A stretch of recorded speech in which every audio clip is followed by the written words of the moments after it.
sit in his office and talk about some of the initiatives that they were doing in Southfield, Michigan, a city that has a demographic that is significant. At 54% of the population is single women living alone.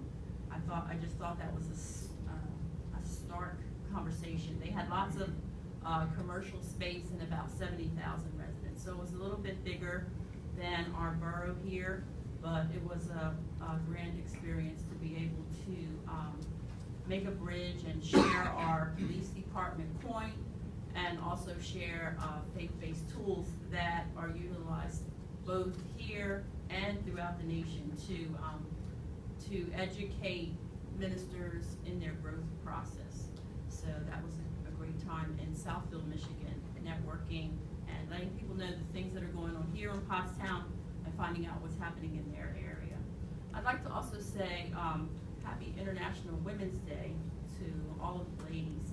And I understand that this day is really not about particularly an empowerment, bravado type of thing, but more so to acknowledge the wage disparity and oftentimes the egregious abuse that takes the form in many corporate and relationship settings that women encounter. So I just wanted to acknowledge that for today, as it was being heralded worldwide.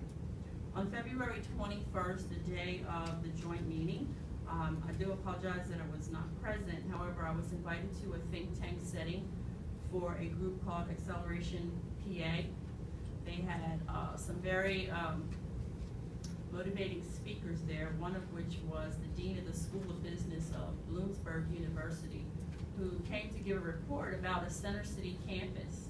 And they are providing certificate programs and MBA programs in a turbo fashion. I mean, we're getting used to these terms in the modern era where over several courses a weekend, you can take a whole semester, and the same thing is translating into the environment of MBAs.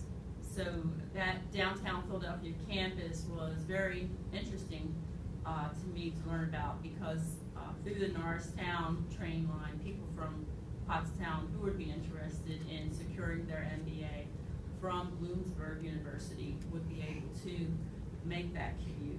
Another thing that was happening at that meeting was discussion regarding manufacturing. That manufacturing is still very much alive in Pennsylvania, and the upstarts they were talking about at that meeting involved, you're not going to believe this, Evan, robotics and artificial intelligence.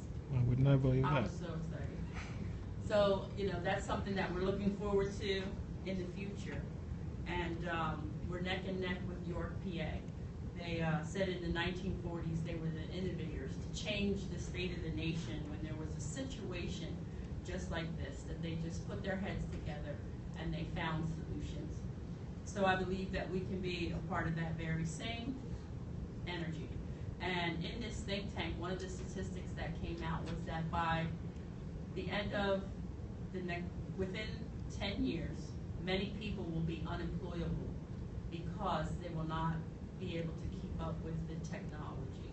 So it's important to be able to plug into programs like Bloomsburg University, the community college, other places where this training is available. And just to add another caveat, they have the programs in place to train people over a 6-week period to be able to work in these manufacturing plants. So it's also, you know, they'll be vying for other locations, prayerfully, not just York.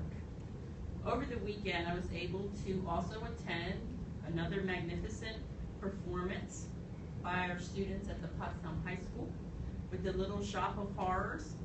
It was interesting watching the plant eat the people. You know, yeah.